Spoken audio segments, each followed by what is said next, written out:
Hi everyone. How's everybody doing? Welcome to the channel. Welcome back to the channel. Wow, I'm really pulled in there, aren't I? I told you guys when I got my new cam, I would come on and you would see me, and here I am. Well, Mary, hi. Mark, hi. Thanks for being here, and hi to everyone in the bushes, and thanks for being here. Hi, Betty. Thanks for being here. Well,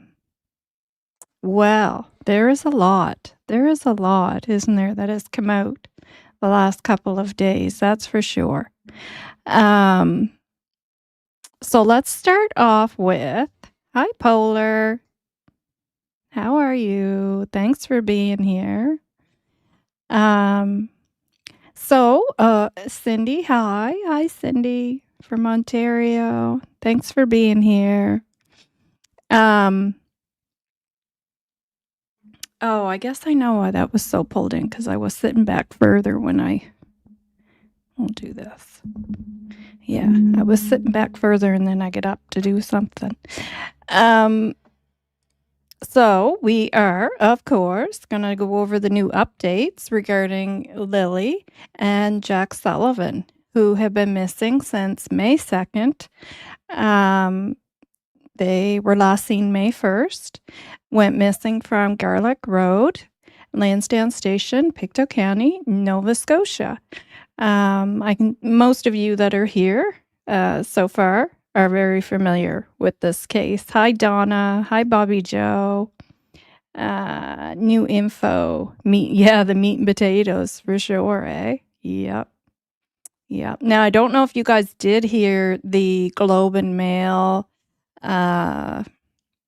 what they come out with, because that's behind a paywall. So I don't know if anybody else has gone over it yet, but they have come out with an article, and we will start with that. One thing I want to remind everyone of is remember when anybody who's listened to the Janie tapes, that she had stated there was one neighbor. She said, we get along with all our neighbors. There's only one neighbor we do not get along with. And that was the neighbor that they were saying they suspected of stealing things from them off their property, which I personally, in my opinion, never believed that it was them or that they were the ones who had stolen stuff off the property. My thoughts on that, when you have somebody on the property who's dealing with addictions, when things go missing, it tends to be that individual on the property. And not saying that's fact, we don't know.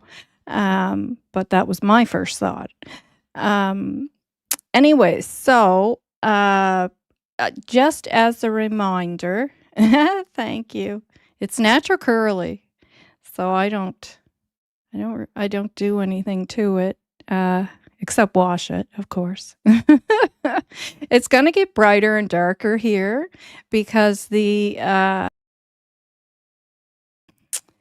is, yeah, it's natural curly. I was born with it. Yeah, I'm hoping the baby's going to have the natural curls too because both my boys do.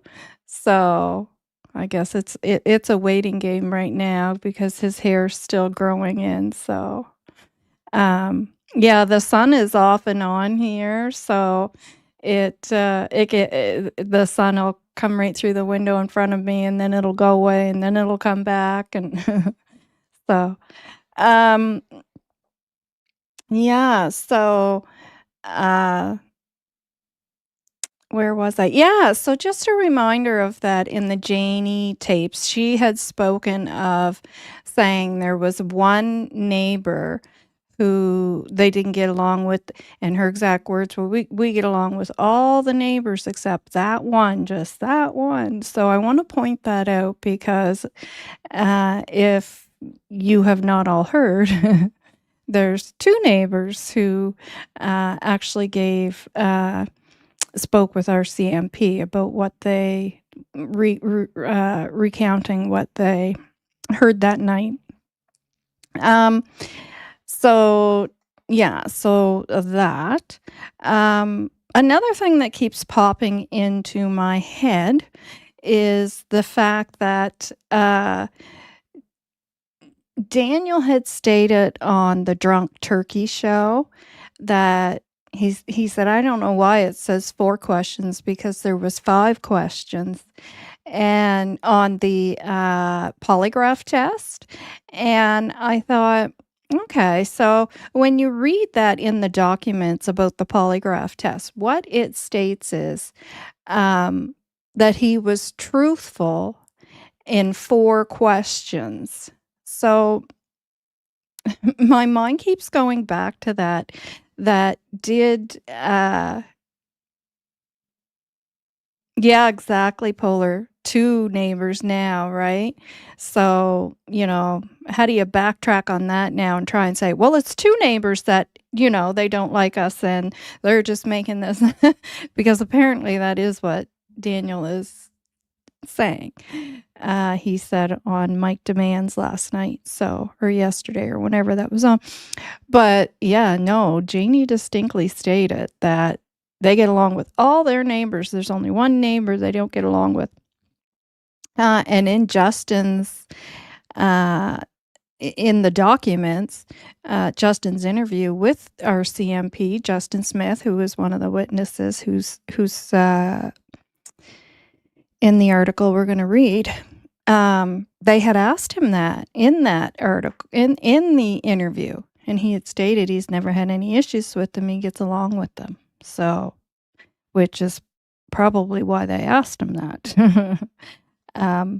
But yeah, something that just keeps coming back to me. And so Daniel had stated there was 5 questions. In the documents, it states Daniel answered truthfully to 4 questions. It doesn't say that there was only 4 questions. It doesn't say there was 4 questions only, and Daniel answered truthfully to those. It says he answered truthful to 4 questions. But he's saying he says, I don't know why it says that, because there was 5 questions. So is it possible, just total speculation, that there was a 5th question and that wasn't answered truthfully? Just throwing that out there. Is that possible, right? Just throwing that out there as speculation. Hi, Belinda Believes. Thanks for being here. Yeah, and the other, there was something else. Oh, I can't remember the other thing, but it may come to me. All right, let's get into yes, Lilly&Jack. Yeah. Let's get into the Globe and Mail article. That is the one most people probably don't know what it states in there, unless another creator had it on their channel, because it's behind a paywall.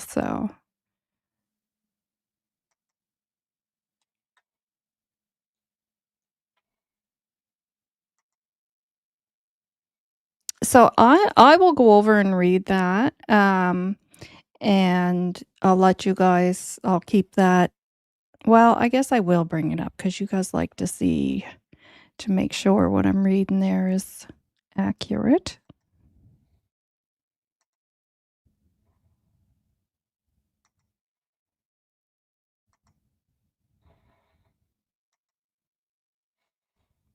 Hi, Lisa. Thanks for being here. Oh, thank you. For an old girl, eh? 54. I'll make this a little bigger to make sure you guys can see it.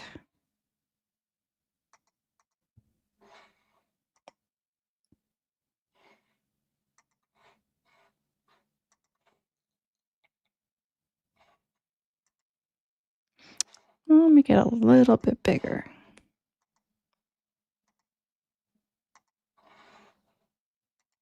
Here, that's better.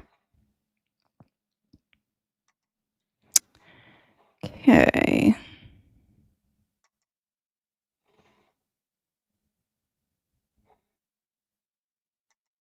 All right, you guys can still hear me. I'll go over and read this.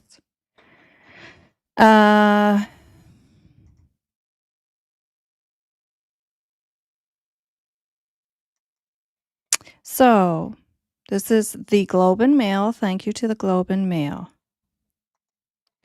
Neighbors told RCMP they heard car near trailer where Nova Scotia children disappeared.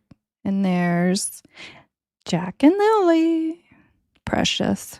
So precious. I wish this had never have happened. I wish this doesn't happen to any children. But I really hate the fact that this has happened in my community. So sad. 4-year-old Jack Sullivan left, and 6-year-old Lily Sullivan Wright went missing on May 2nd, 2025, in the community of Lansdowne Station, Nova Scotia.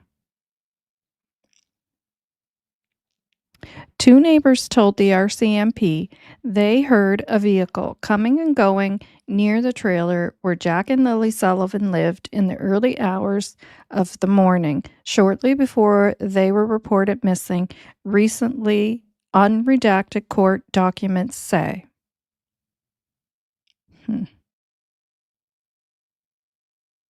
So we already knew that a vehicle was heard. So we were given that information already by the Globe and Mail. So that in itself is not new. But the Martel/Mackenzie's stated, that they have issues with this neighbor. This neighbor doesn't like them, and that there's a reason for this neighbor to be saying this, which I didn't really pay much attention to myself, in my opinion. The missing persons case of Jack, 4, and Lily Sullivan, 6, has been the focus of an intensive major crime investigation for the past 5 months. In that time, police cadaver dogs have scoured the children's rural Nova Scotia home and nearby areas for human remains. The extensive searches have been conducted using helicopters, drones, and hundreds of volunteers.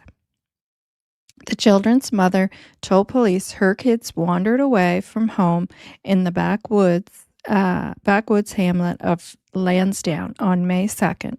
Malaya Brooks Murray and Daniel Martel, her common law boyfriend at the time, have said they awoke that morning to a quiet home and assumed the siblings had put on their boots, opened the sliding back door, and left the fenced-in backyard. The documents, which were filed in court by investigators in support of the records request, the documents which were filed in court by investigators in support of the records request detail the 2 accounts from neighbors about unexplained vehicle traffic near the children's trailer. Now, that is the difference in what we're finding out now, is that there's 2, right? As I said, we're finding out now it's not just 1, it's 2 neighbors who are coming out and stating something. Hi, Cheryl and Diesel Weasel.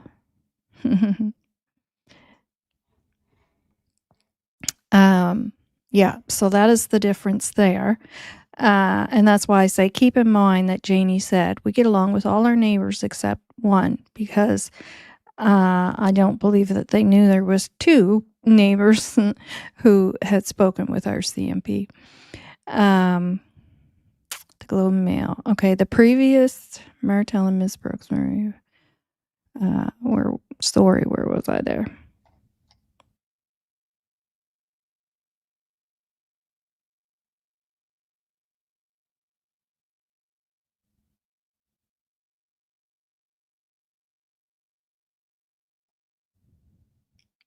Sorry, guys, I just lost my spot.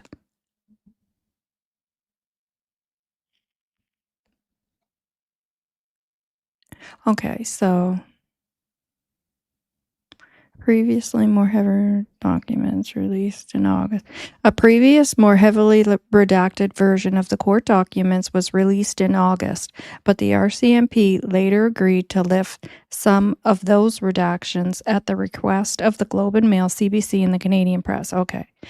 Brad Wong, who said he could see a vehicle. So he is the individual who previously spoke with Globe and Mail, but asked to remain anonymous. And we're going to go over him after the articles. We'll just discuss Brad and Justin, who is the other tipster.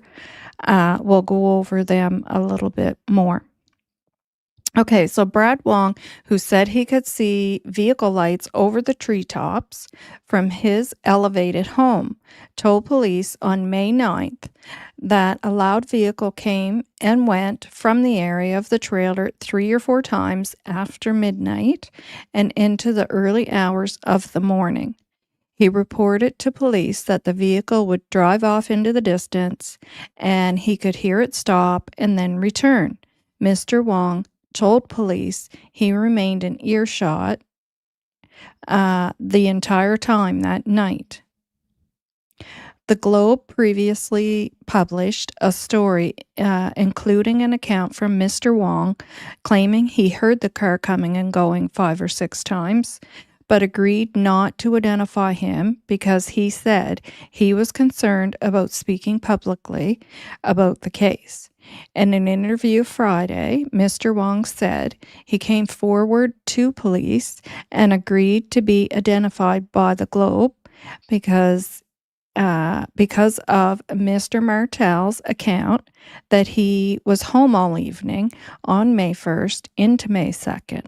Mr. Wong said that it's inconsistent with what he heard and saw that night. Mr. Wong lives about 300 meters across the road and up a forested hill from the children's trailer. Mr. Martel did not respond to a request for comment.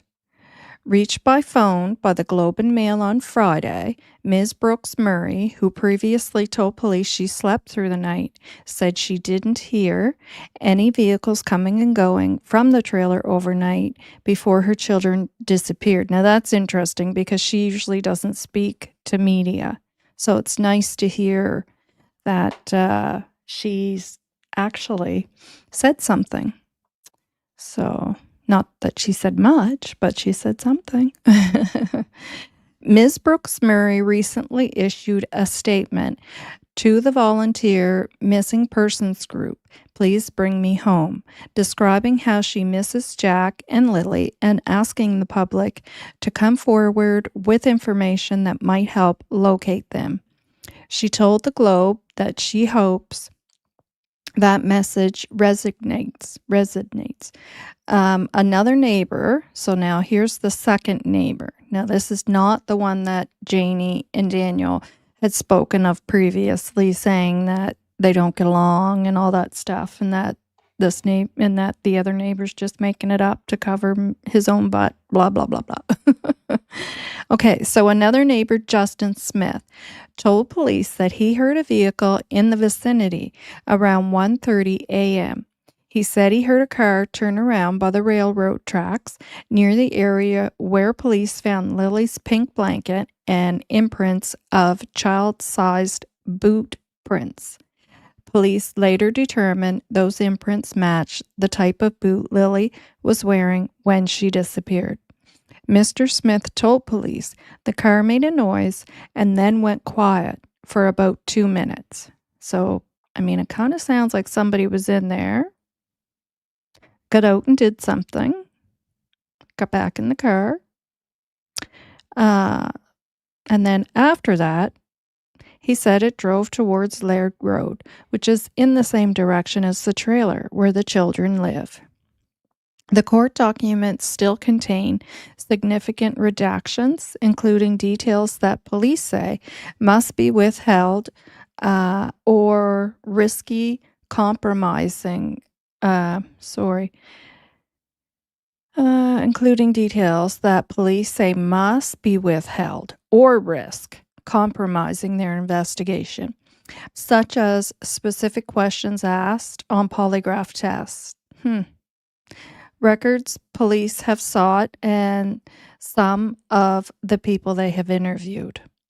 The documents detail efforts to track Mr. Martel and Ms. Murray Brooks' digital footprints in the days before and after the kids went missing, such as scanning their phones, images, and GPS coordinates.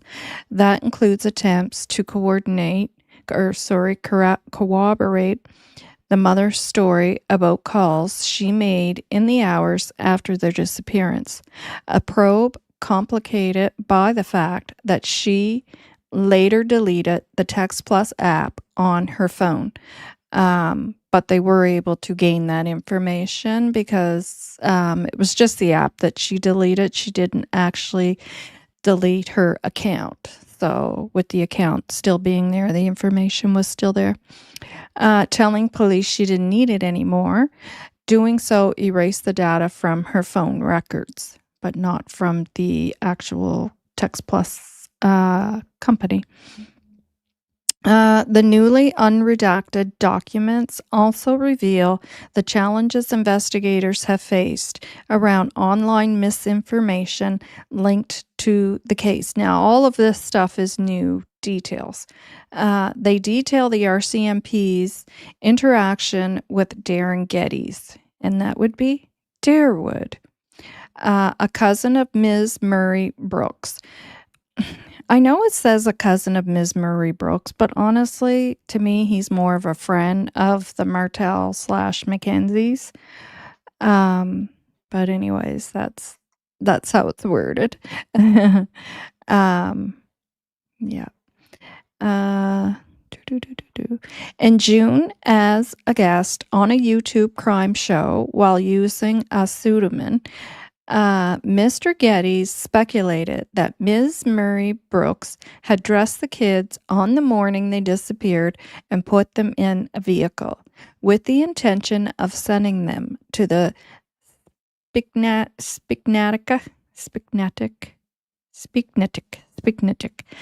sending them to the Spignatic First Nation where she has family. Her brother Hayden Murray Smith complained to the police about this now this would be the children's uncle, right?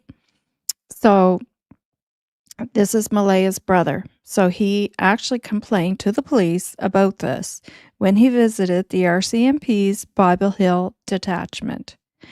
With her that same month, the documents show. Geddes got involved and was going all over the internet saying things. Hayden said nothing Geddes is saying is making sense, and that's in quotes, so that's a quotation from Hayden. According to the summary of his interview with the RCMP submitted by Corporal Charlene Curl to the court. And I agree. Nothing he says makes any sense. And what he's doing makes no sense. And I've always said we have to ask ourselves why. Like, why is he doing that? Like, what is his reasoning for doing that? I've seen that done many times around here with other unsolved cases. Not saying this case is unsolved because it's too early yet, but I've seen this foolishness going on before. The theory that the children are somehow alive, a suggestion that police have consistently said is without evidence and hiding on the First Nations reserve, has been repeated by Mr. Martel and others online, and it is so disgusting. It's just disgusting what they're doing there. Ugh. Reached by the Globe and Mail on Friday, Mr. Geddes repeated his belief that the children are alive and on the reserve. Yeah, okay. Staff Sergeant Rob McCammon, the acting RCMP officer in charge of major crime and behavioral sciences, has said that police are awaiting forensic results and are continuing to follow the evidence using specialty units and technology to determine the circumstances of Jack and Lily's disappearance. He said the children's family members are cooperating with police and there is no evidence of an abduction. It's ridiculous.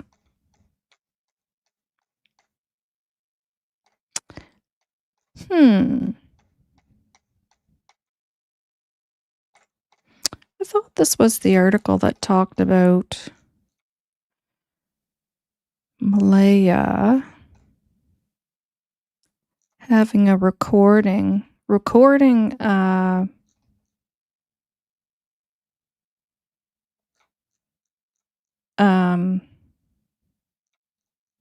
Garen Geddes and her grandmother having a conversation. She took a recording. I thought it was in this one.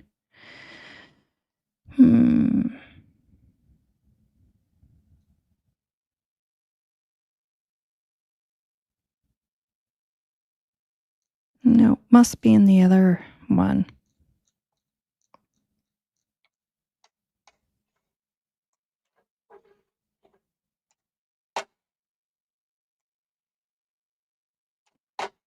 Yeah, that's just so far-fetched that saying that is just bizarre. Bizarre. Just gonna look back here, guys.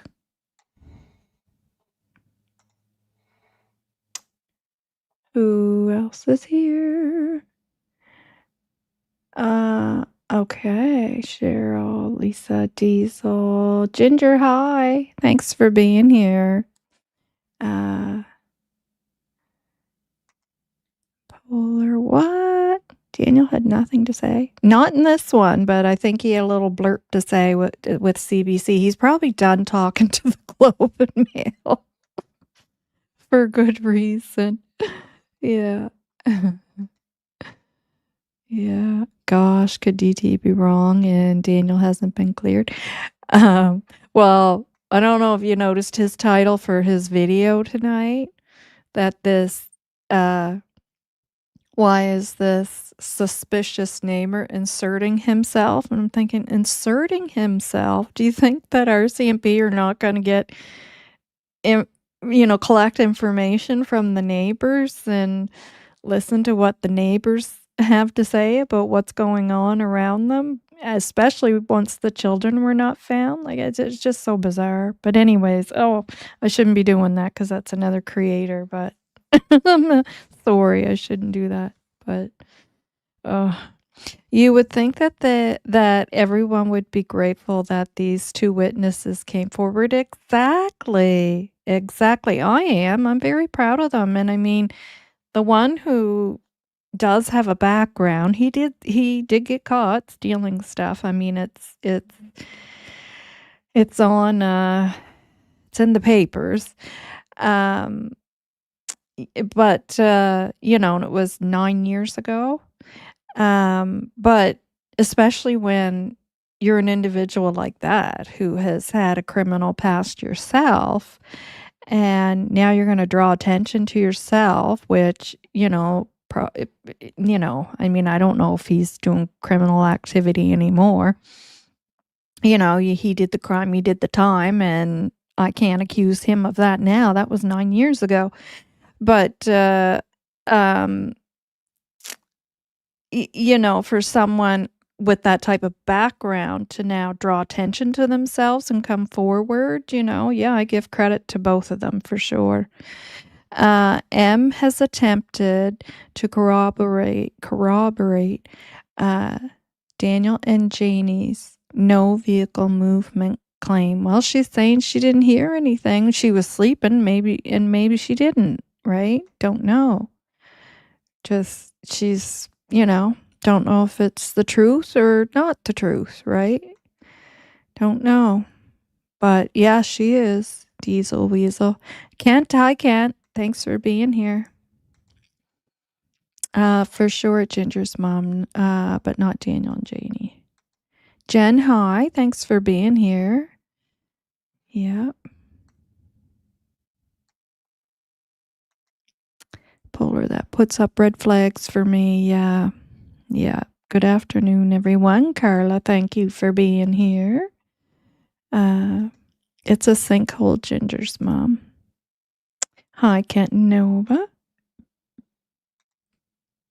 Yeah, I have to wonder. There's something there. And ironically, I guess it's in the other article. My gosh, I was so sure all that information was in the Globe and Mail article I read. Maybe did they put another one out? Just give me a second, guys, here. Let me check my phone, okay? Just keep chatting there. Belinda, I see you're here, and thank you for being here. Yeah. You guys just keep chatting. I am going to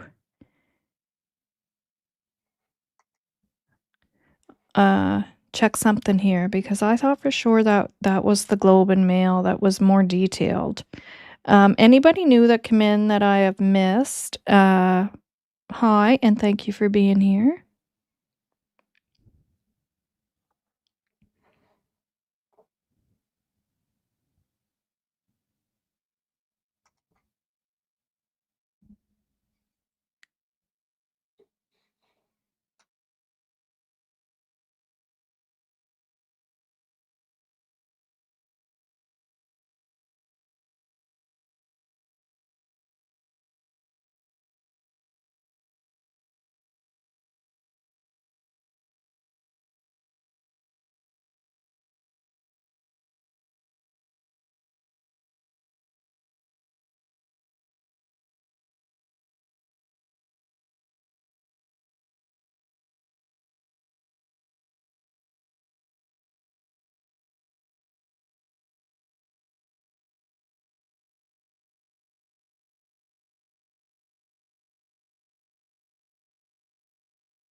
No, it must be in the other article that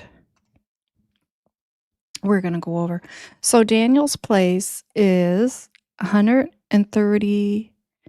It is 135 above Brad. Brad is 143 roughly. 30 difference. And Justin's is 151 meters above sea level. So approximate difference of 35 feet for Brad, 50 feet for Justin. That stuff confuses me. My brain wants to shut down because there's so many numbers in it. My brain can't handle it. I want to go back to see. Belinda, what were you saying? Belinda.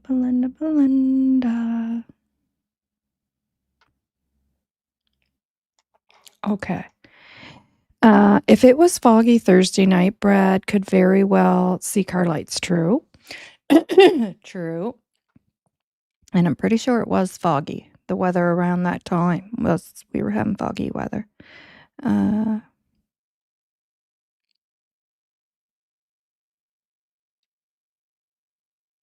Yes. Yeah, I agree. Yeah. I don't see any reason for anybody to be making any of that up. Yeah.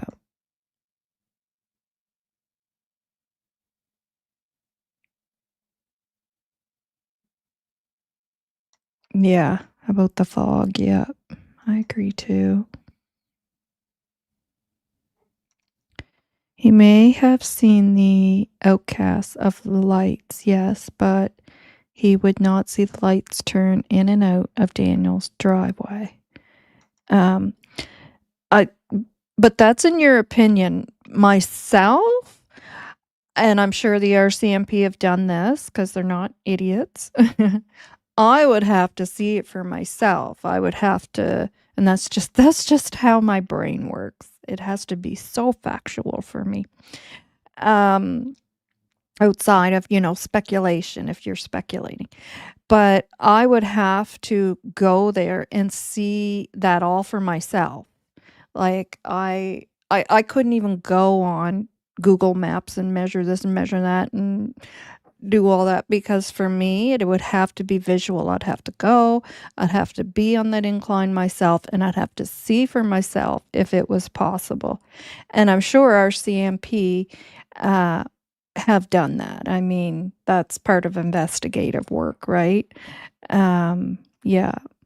Well, can't he could have been able to tell it was going to driveway as well, since there's no other driveways there. And that's what I had said when I went over stuff a long time ago, is that when there's no the houses are so spread far apart, as far as where the sound is going and coming, ending and starting, and possibly now possible lights that are being watched.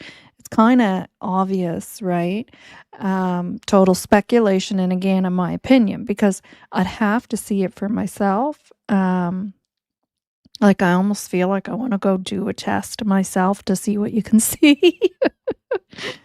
You never know, the husband might be up for it. Yeah, in my opinion, you never know if you weren't there. Yeah, and that's how I feel, like, I'd have to really see it for myself. But at this point, I'm gonna believe 2 witnesses that there's no reason for those guys to make that up. Yeah. Didn't he say he saw the lights above the trees? Yes, that is what he said. Yeah. Polar, yes. Why would anyone give obvious false information? Yeah, especially when it seems they really don't want to come forward. Yeah. I mean, why would you do that? Because that entails that, you could be charged for doing that, right? You could be charged for doing that. It just doesn't make sense to make something like that up and come forward. I can see lights a mile away in the low type fog. Yeah. Yeah. Yeah, and I mean, it's pretty dark out there too. Remember, there's not a lot of light out there. Remember when somebody did a drive-by and was taping what the driveway would look like at night if Janie was out there in the dark. And there's no lights. Like it was pitch black. Like it's not like it is in town with all the light pollution, right? Um, oh, thanks, Joyous. I'm glad you found us too. Thanks for being here. No, the recording was between Malaya, Patty, and Daniel was at Patty's. Yeah, I know, but I thought it was in uh between Daniel. I'm pretty sure it said Darren. I thought it said Darren. Okay, maybe it did say Daniel. I thought it was in the Globe and Mail, but it must be in the CBC, I guess. That's what I'm saying, Belinda. Yes, they would see lights off in the distance, but not the actual lights turning into a driveway. Well, I'd have to do a test myself to rule that in or out. DT is wrong. Nobody but Cody has been cleared. Yes, yeah. I agree with that. Yeah. Carnivorous evergreens would really add to this unsolved case.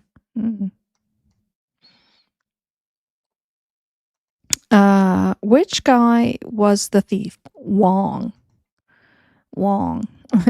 You can see where they're turning, and Brad is above Daniel's property. Yeah. I mean, if they're saying it, I'm going to assume it's fact, right?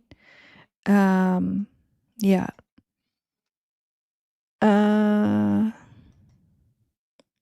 I live in a forested area and you can see lights from quite a distance. Yeah, I lived out in the country before as well for 6 years and yes. Yeah. And it's funny because like I lived same idea and not a big elevation either. And I lived up and there was actually an active mine off in the distance, but they were down. And I could see them, but it actually looked like to me like it was level. I had no idea those lights were coming from the mine. And then I had said to my husband, like, what is all that activity over there? Like we at the time we didn't live together, but he would come visit. But he is from Pictou County, but he was living in the valley at the time. And so he knew there was a mine over there. And he was like, well, that's from the mine. And I was like, well, what mine? And then he had to take me there because it was like off the main road and then you go down another road and then it was kind of in behind and but it was down because they were digging, right? So I was actually up above them and not like, not like a mountain above them, but when I would see those lights, it looked like it was level to me. Like it was weird. Like it's how things look like that, and it's an illusion, right, in the nighttime. But then when he showed me how it actually is in the daytime, I was like, oh, weird. Okay. So you really don't know. It's things are different. You can see the shine of the lights, yes, but you ain't going to be able to see if you're on the ground over top of 50 trees. I can't. There was trees between my house and where this mine was, like a forest. They were on the other side down this road that I didn't even know this road existed until he showed me. He had to drive me down in there and show me. And I was like, I didn't even know this was here, but you could see it in the nighttime. But like I said, it looked level to me in the nighttime. It looked like we were all on the same, playing field. But yeah, it was weird. It's weird. But in the daytime, I looked out. I couldn't even tell that it was there. It was on the other side of the trees. It's weird. I would think if someone heard a vehicle, more questions would be asked, while also saying it was not us. Who was it? Yeah. Yeah. Well, I'm sure, that's why they would have to do all those interviews because they'd have to talk to a lot more neighbors too, right? To see like what they were hearing, right? Can't think about it. You would be able to tell. Well, I'm going to let you guys have that conversation and move on to other stuff. Um,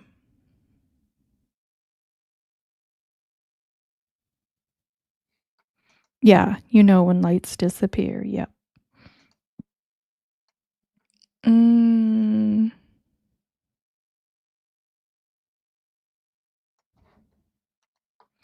I do see something about Darewood and Malaya and Paula Patty taping. Yeah, not in the Globe and Mail. I thought it was in the Globe and Mail, but we're gonna go over to I have it up here to the CBC. It must be in there, I guess. You can't hear anything? Can you guys hear me?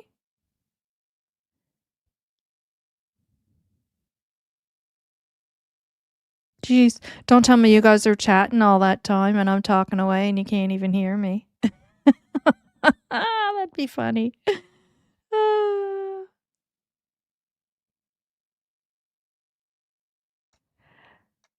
Ginger, can you guys hear me? Okay, I gotta get down to the bottom here. Okay, yes, can. Okay, good, good, good, good. Scared me. Okay, let's go over to CBC and see what they're saying.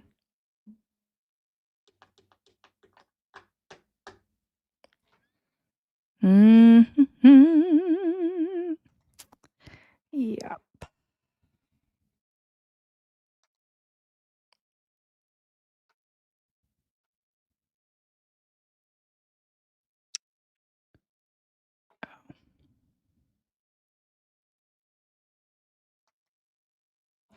What?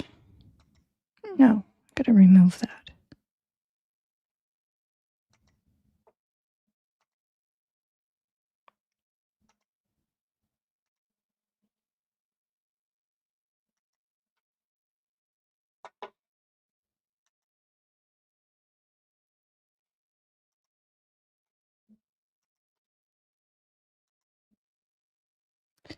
Okay, so this is, I don't want that from there. I want the actual CBC. No. There we go.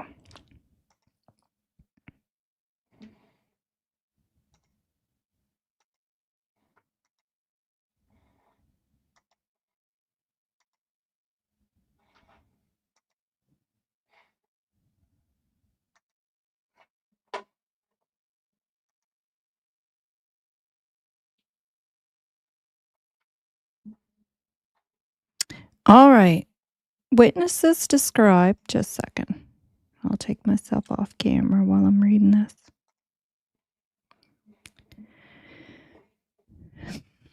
Witnesses describe hearing vehicle the night before Nova Scotia children reported missing. New details of witness statements and investigative avenues released in court documents. And just 1 second, guys. I'm going to take a drink before I get into this one after reading the other one.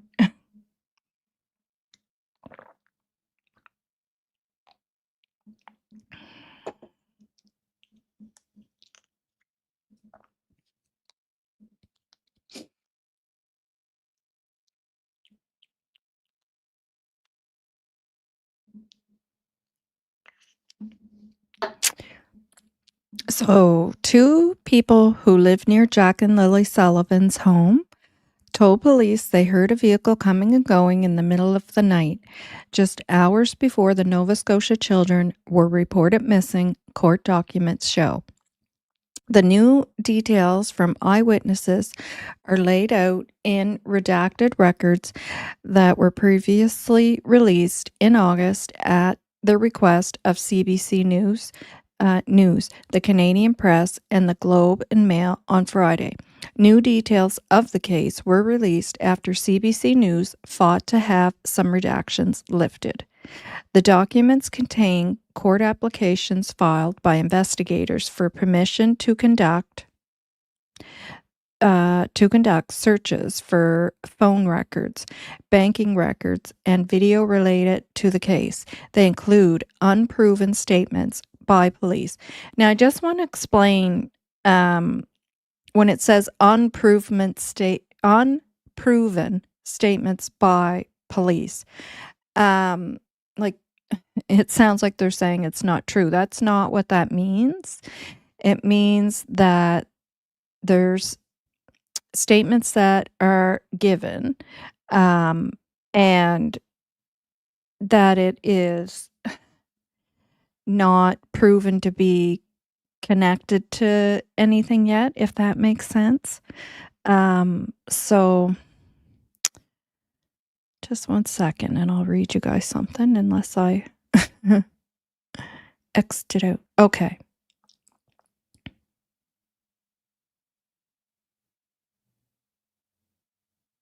So it means not necessarily false. It's unlike a lie, which is intentionally untrue. It is an proven statement. Statement's truth. The truth has simply not been resolved yet. So does that make sense? So and I mean, that's how evidence is gathered, right? And then when the truth is resolved, then that evidence is used to help prove the truth. Okay. So that's what it means by unproven. Okay. It doesn't mean that it's not true. I just wanted to clarify that. So Lily 6 and Jack 4 were reported missing on the morning of May 2nd when police received a 911 call from their mother, Malaya Brooks Murray. She told police they had wandered away from their home in Lansdowne Station, a sparsely populated community about 140 kilometers northeast of Halifax. The siblings lived on the property with their mother, their stepfather, Daniel Martel, and the couple's 1-year-old daughter, and Daniel's mother. On May 9th, 2 constables had a conversation with Brad Wong, who lives near the home, and he is the gentleman who has a record for stealing 9 years ago. He told them he heard a loud vehicle coming and going from that area in the early morning hours of May 2nd. He said his residence is at an elevated position from Daniel's residence, and he could see vehicle lights over the treetops, said RCMP Corporal Charlene Curl in her written request to the court. He said the vehicle left 3 or 4 times after midnight and into the early hours of the morning. He said the vehicle would drive off in the distance and he could hear it stop and then return. He said it remained in earshot the entire time. And there's Lily and Jack. Cutie pies. On May 17th, a constable took a statement from Justin Smith, who also lives in the area. Smith said he was awake and on Facebook during the early hours of May 2nd around 1:30 a.m.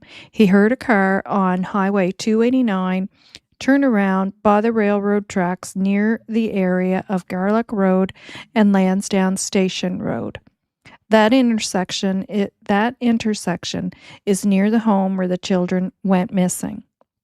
It made noise, then went quiet. The vehicle was quiet for about 2 minutes, then drove towards Lairg Road, the RCMP member wrote.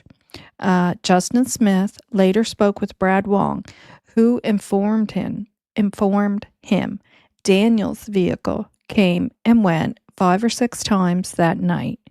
Wong said the car Smith heard was Daniel. Yeah.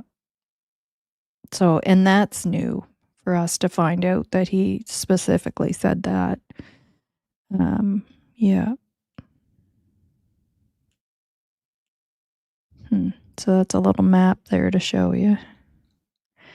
The records detail Martel's account of the evening before the children were reported missing. He told police he went to bed fairly early and didn't wake up until it was light the next day. Well, my understanding is he went to bed at 12 when he flicked the kids' bedroom light off and on to check on them, airy quotes, supposedly. The document said Brooks Murray told police she put Lily and Jack to bed, then their 1-year-old daughter, and then went to bed herself around 9 p.m. And then I believe she changed that to 10 p.m.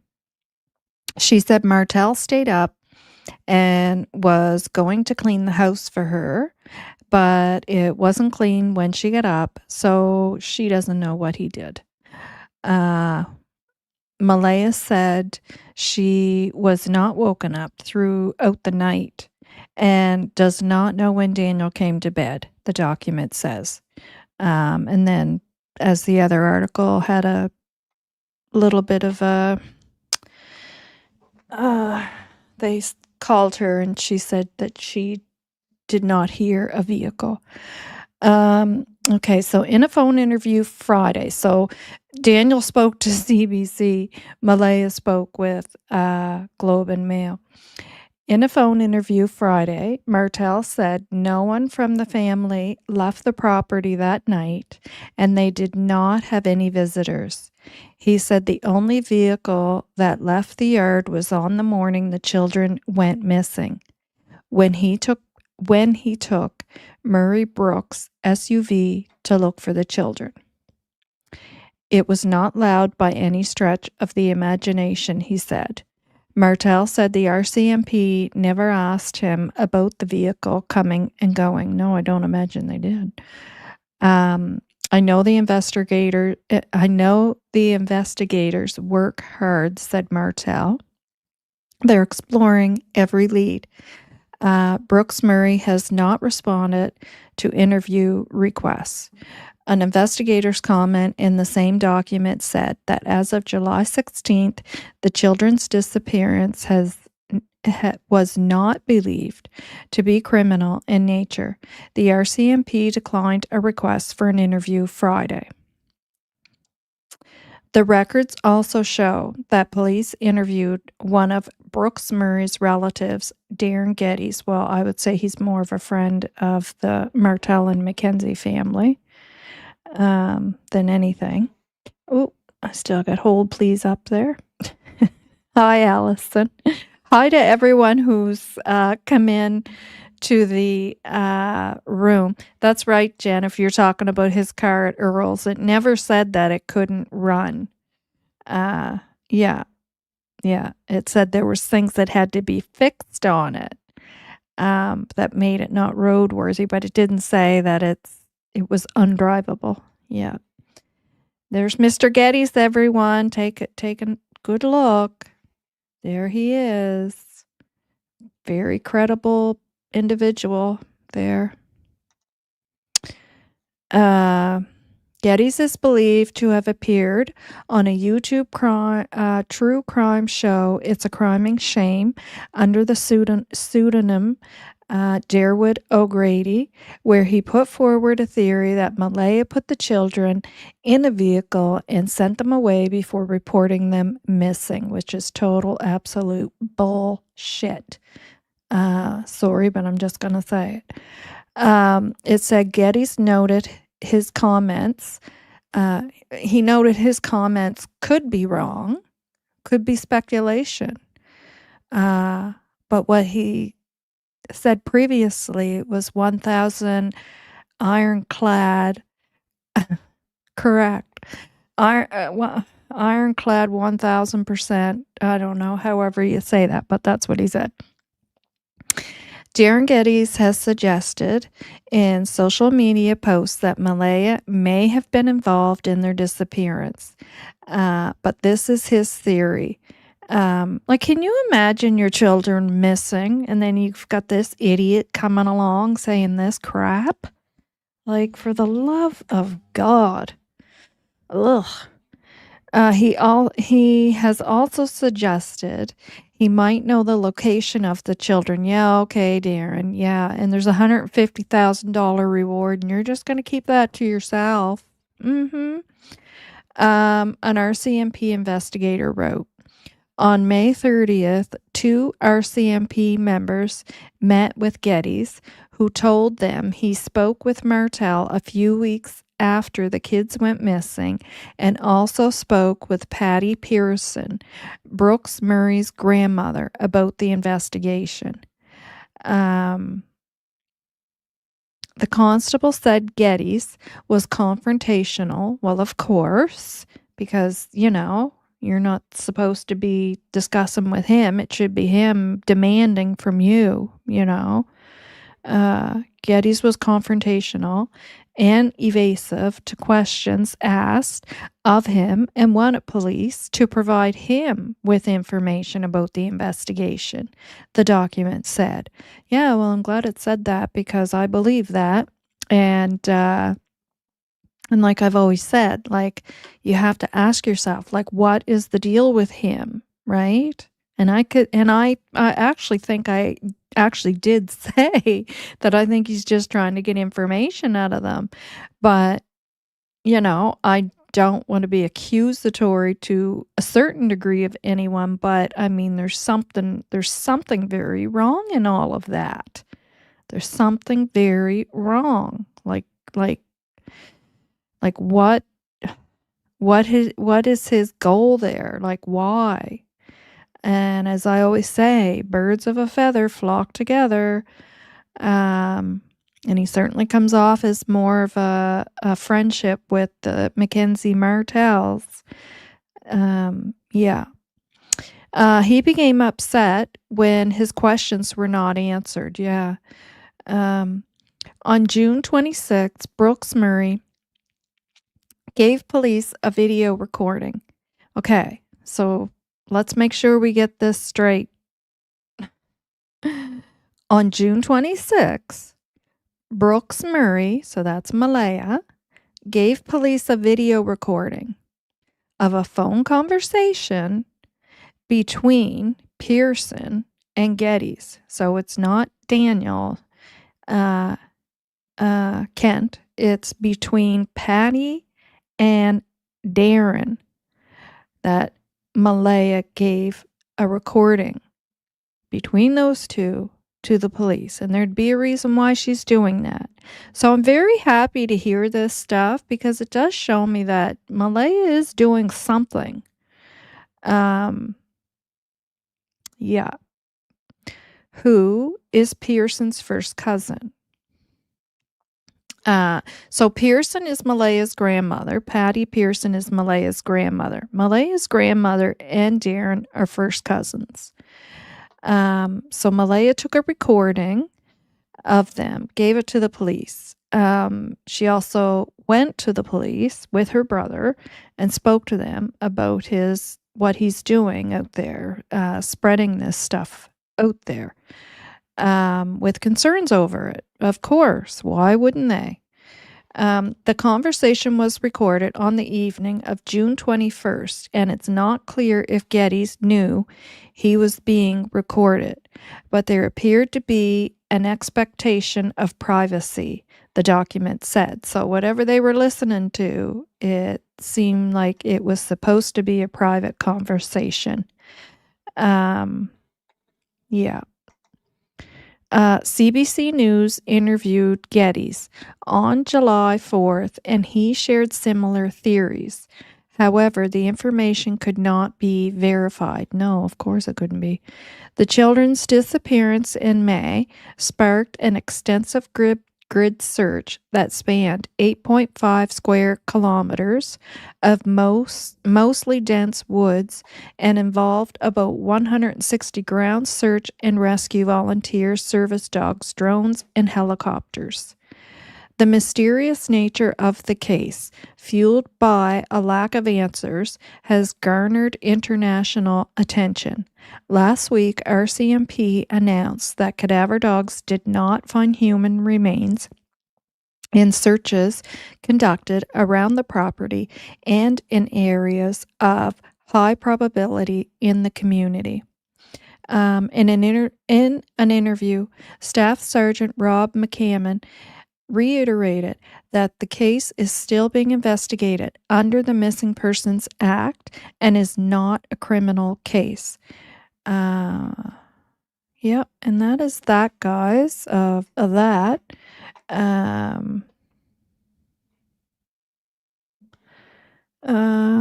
I never said Daniel, and if I did, I was speak to tech. Oh, okay. That makes sense. Yeah. Or you might have been responding to a different comment, and I thought you were responding to that one. But yeah, that good old speak to text likes to mix things up. Darwood seems to have a twisted agenda. Yeah, there's something so off there. So off. It just it grosses me out.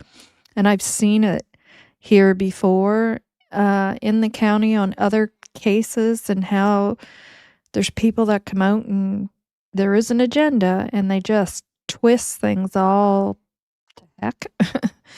And hopefully, eventually we'll find out why and what's going on there. Yeah.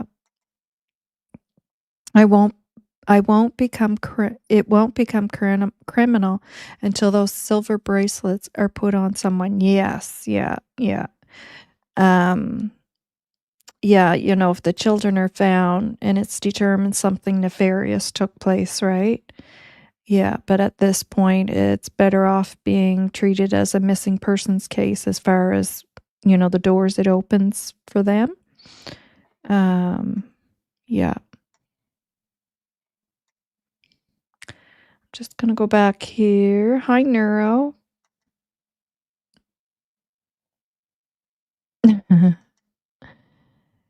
Yeah. If there's anybody I haven't been able to say hi to, hi. So just a reminder, guys, that now Please Bring Me Home is also going to be going out and doing some searching to look for the children. Please go to It's a Criming Shame. Last night, her and Kent did an interview with, and I'm sorry, I can't remember his name. But he is from Please Bring Me Home, and he answered all their questions. He answered some questions from the chat. Very informative, straight from the horse's mouth. So if you have any, if you, thanks. I said when I get my new camera, I would. My other camera was just a cheapie, and it was the horrible. It's just not even worth coming on a camera. I still got my legs up though. Like I got my legs up and I'm sitting back and I got the heating pad and yeah. Novah, thank you for all you do for Jack and Lily. Well, thank you. Thank you for saying that. Oh my goodness, Novah, you're beautiful. Aw, thank you. Yeah, so please go to It's a Criming Shame and listen to that. So let's bring up now. And I know you guys have lots of thoughts on this information coming out, and go ahead and chat about it. I know you guys have been. Police aren't saying the dogs may have found. Police aren't saying that the dogs may have found that human remains were there but moved. Oh, are you trying to say that? I'm just trying to understand that because it's a little mixed up. That They said that human remains weren't found, but they didn't say that there was no scent of decomposition found. Is that what you're trying to say? Because I agree with you. Yeah. Um,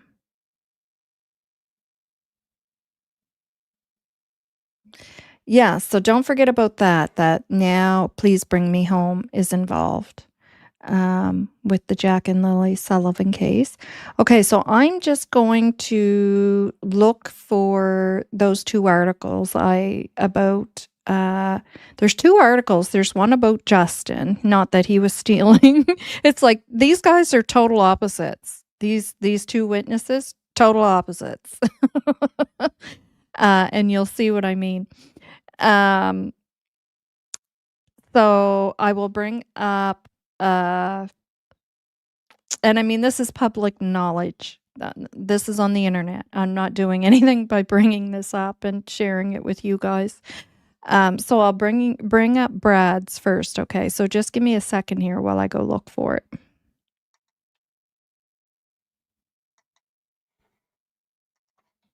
Ooh, the sun is out now.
Okay, what?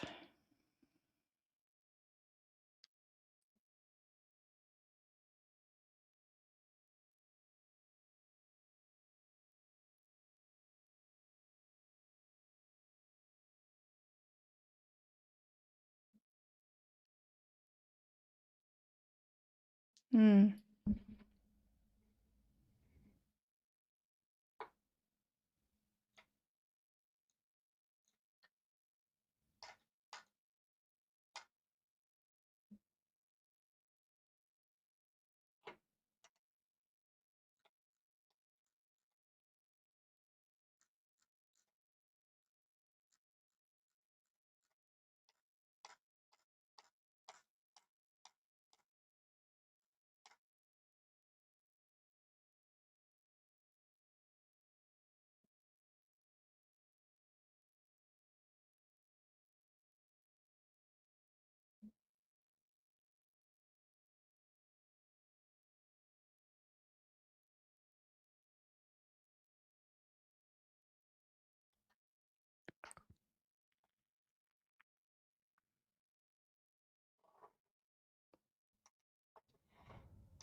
Hmm. Let's read this one first. I didn't know that one was there.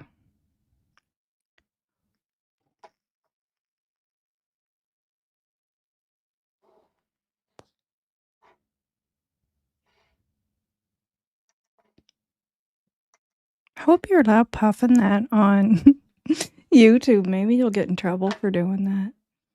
Shouldn't do that.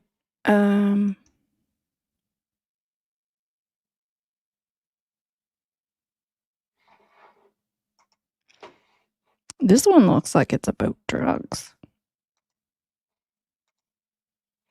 I can't find the other one, and it had pictures of the stuff that he stole and everything.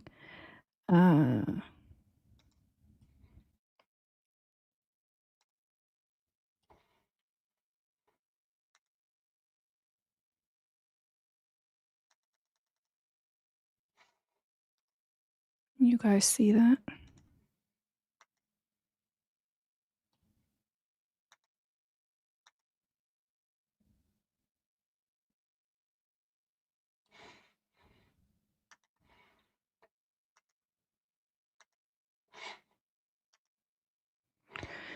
Okay. Lansdowne, Nova Scotia, Pictou District RCMP, with the assistance of the Pictou County Integrated Street Crime Enforcement Unit, arrested 2 men on February 12th following a break and enter to a business of West River Station in Salt Springs. When was this? February 12th, but when? 2020. So this is only 5 years ago. Well, almost 6, I guess. 31-year-old Bradley Mitchell Wong. So that is the Brad Mitchell, the neighbor who states he said it was a loud car 4 to 6 times, 3 to 4, whatever he says, 5 to 6, of Lansdowne Station, and 36-year-old Thomas James Fulton of Rockland had been charged with break and enter, 2 counts of possession of property. Oh, property. I thought they were talking about rugs when I read it. Property obtained by crime, and 2 counts of theft under $5,000. Wong is also charged with possession of a controlled substance. The vehicle driven by the suspects, a light blue Subaru Outback, contained stolen property and was seized. Both men were held in custody since their arrest and were scheduled to appear in Pictou Provincial Court on February 18th. Following these arrests, Pictou District RCMP obtained a warrant and searched a home on Lansdowne Station Road in Lansdowne on February 14th. During the search, police seized a large quantity of stolen property, including a second vehicle. Wow. This investigation is ongoing, and police expect to lay several additional charges. Investigators will be contacting the owners of the recovered stolen property to make arrangements for them to identify and claim it. Pictou District RCMP are asking anyone who may be a victim of stolen property and has not yet reported it to police to contact them. Now, that was in 2020. Like, how much time does a person do in prison for a crime like that? Wouldn't you think that he would still be in prison? I guess I don't know how that works. How long a person would be in prison for. Now, the other one, I believe, was in 2017, and it's the same. Let me look at it on here on Google.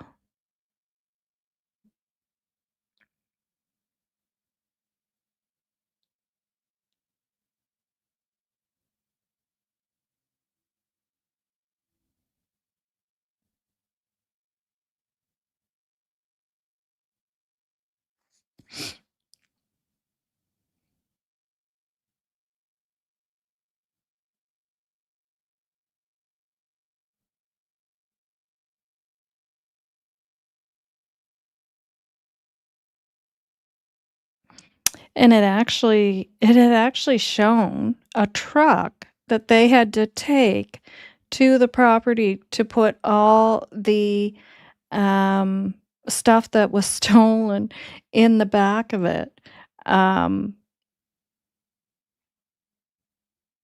because, there was so much stuff, and it was expensive stuff too.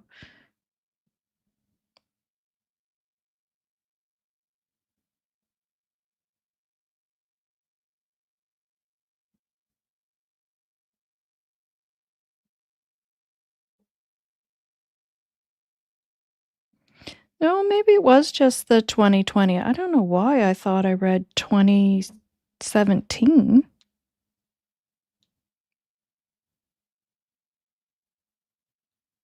Yep. So it's just that incident. But anyways, I guess he's out of jail now, out of prison. Yeah, so that is him. So that would, of course, be the one who Janie and Daniel both stated he is a thief, which he, you know, was. I don't know if he still is. He was caught, and he's obviously out of prison now. So, um, yeah. So there's an article here regarding the other gentleman who, he is actually, like I said, these guys are total opposites. Um,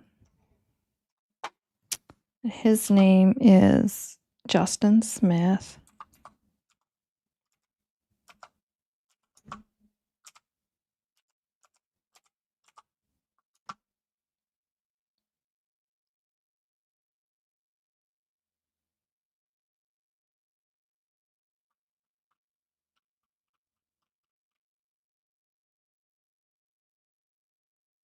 Lansdowne.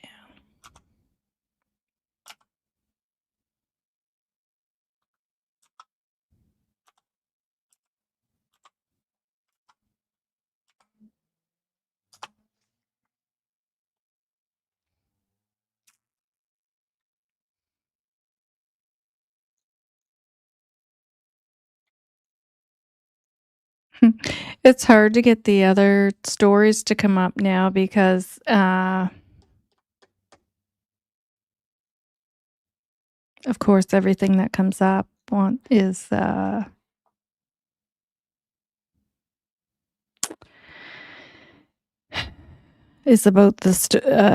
Lily and Jack, right? I mean, which is good, but I want you guys to see the other information. It's actually a very nice story. Yeah, just a second. See if I can find this on here again.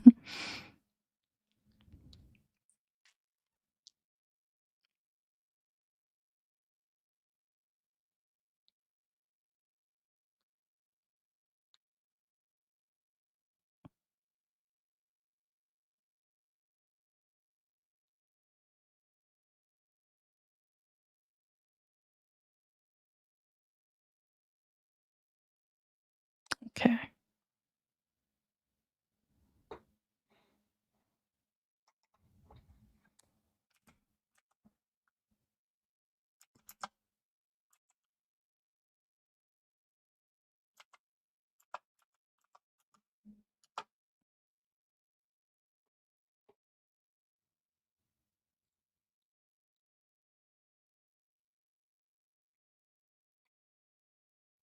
There it is.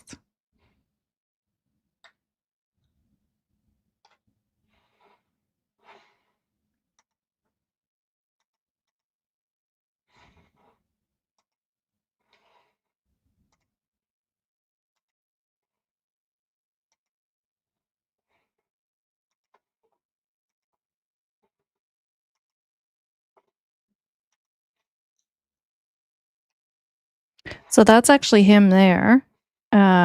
That's him and his partner, his gal. Um, yeah, so that is Justin Smith, and um,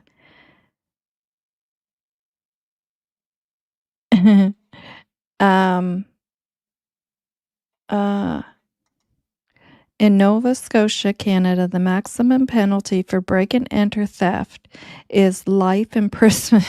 Yeah, life imprisonment. Yeah, I see why you're saying that, Belinda. If it involves a dwelling house, and up to 10 years in prison if it's any other type of building. Yeah, so why uh, not that it matters, it's just I that's a whole other story in itself, right?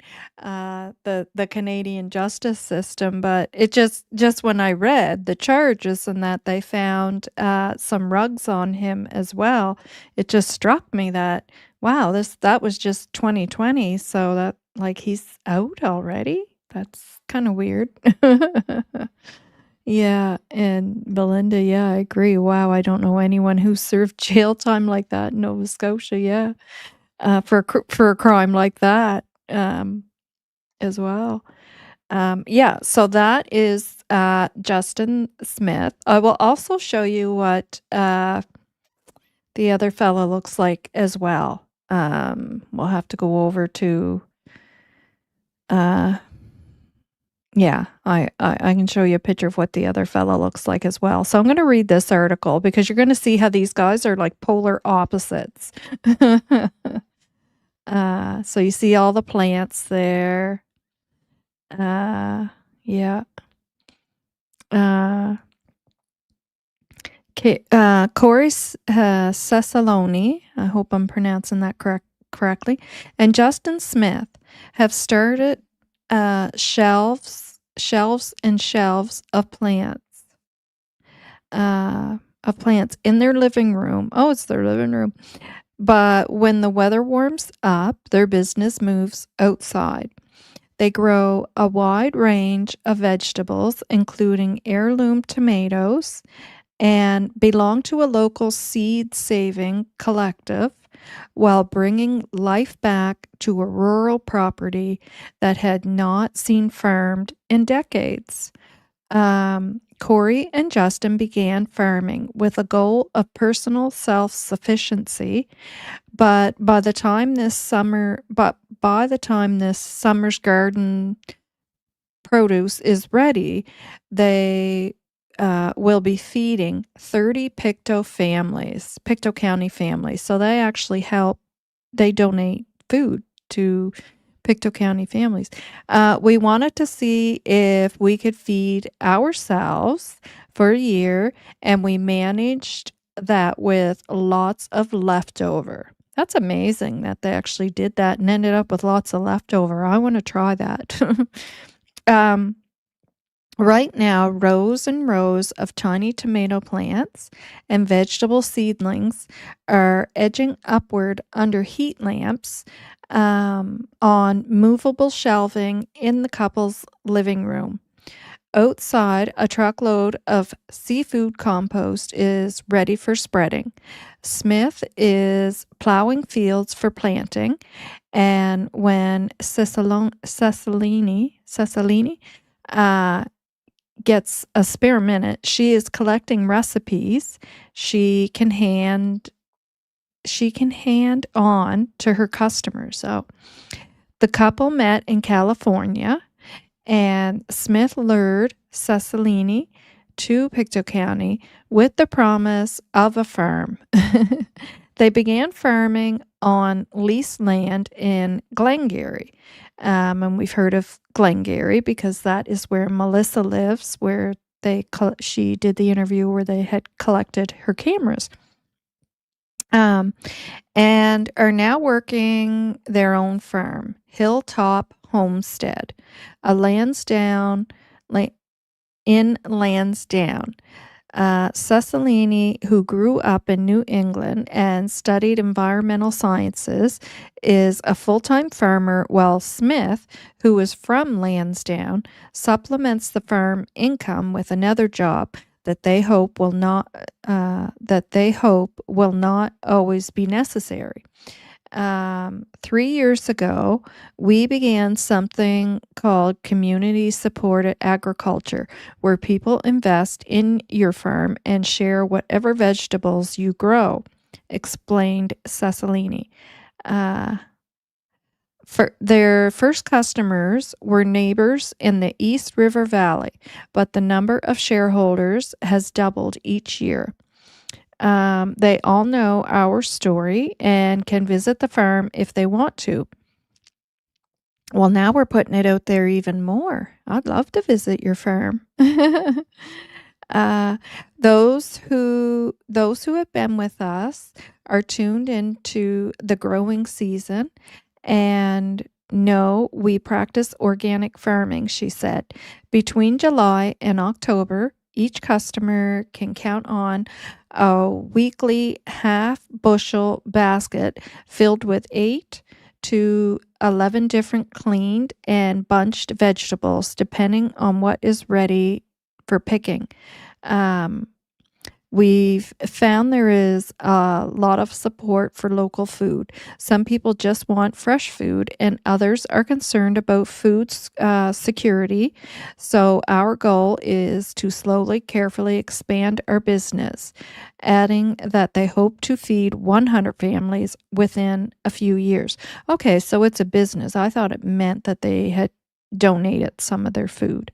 Um, it is not feasible for many families, so we are an alternative to the grocery store.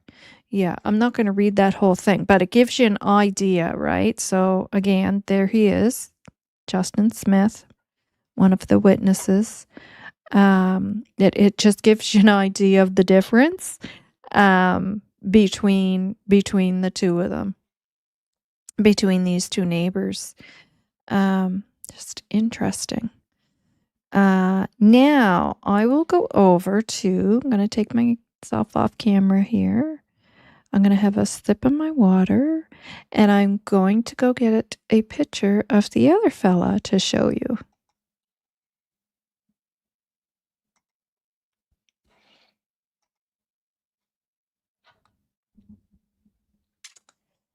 Hmm.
Hmm.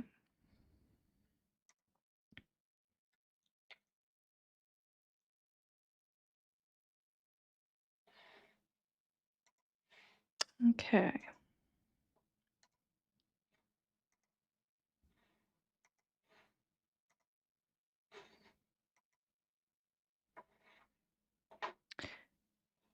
I wish I could make that bigger.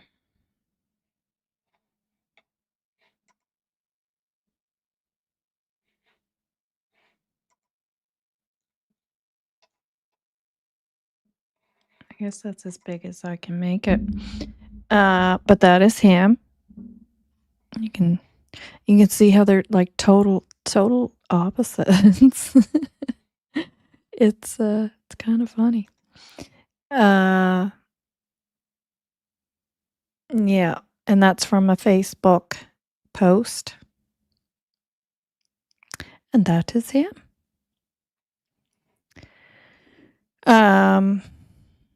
Brad Wong. Yeah. Oh, thank you.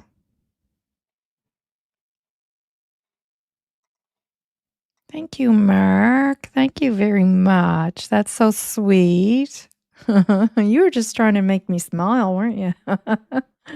That's so nice. And I think the membership to do that is so nice because you're paying it forward. That is such a sweet thing to do. Um, I'll get to some of your comments there. That's pretty much everything that I wanted to go over. Thank you, Mark.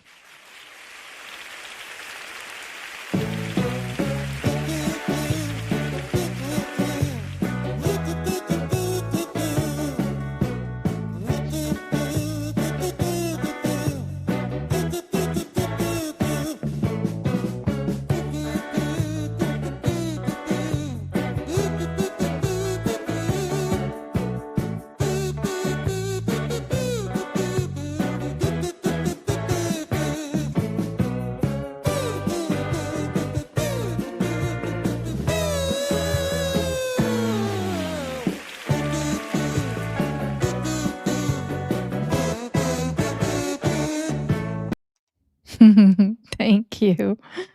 Uh, um, saw something back here. He's back in Ontario now. So is that Justin you're talking about? Is back in Ontario?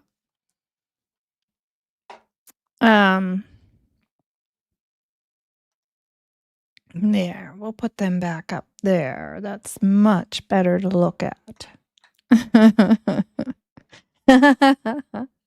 Thanks. Yeah. And who got the membership? I don't see where it says. I can't see where it says who received the membership.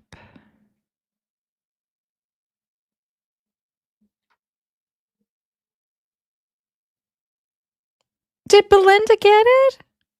Oh my gosh, that is awesome. Yay. When I was we were in Sunny's chat and I mean to give one membership and it to go to Belinda. I was like, "Oh my gosh, that is so awesome." And then here it happened again. That is awesome. Yay. Yeah. Mhm. Yeah. And there are what do you call it? Emojis there. There are emojis. Yeah. If anybody has a comment they want to put in there now for me to see or a question, you can put it in now while I'm looking at the chat while we're done because it's too much for me to go way back and try and find things specific because there's so much chatting going on there, which is great. Hi, Peggy. Thanks for being here. Anybody that came in, Carla, yeah, thank you. The Pond, thank you. Yeah, isn't that awesome? Remember that happened in Sunny's that time too. I just purchased one and you got it and you got this one. So Allison, anybody that I missed, my apologies. It's just because you're way Truth and Beauty, Yvette. Yeah, some of you guys are way back there. But thank you for Mariska. Yeah, thanks for being here.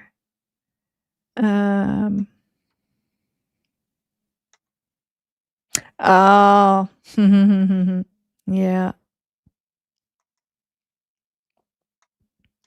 Yeah, oh gosh, what was I gonna look up on here? I can't remember now. Oh, my memory. Uh, yeah.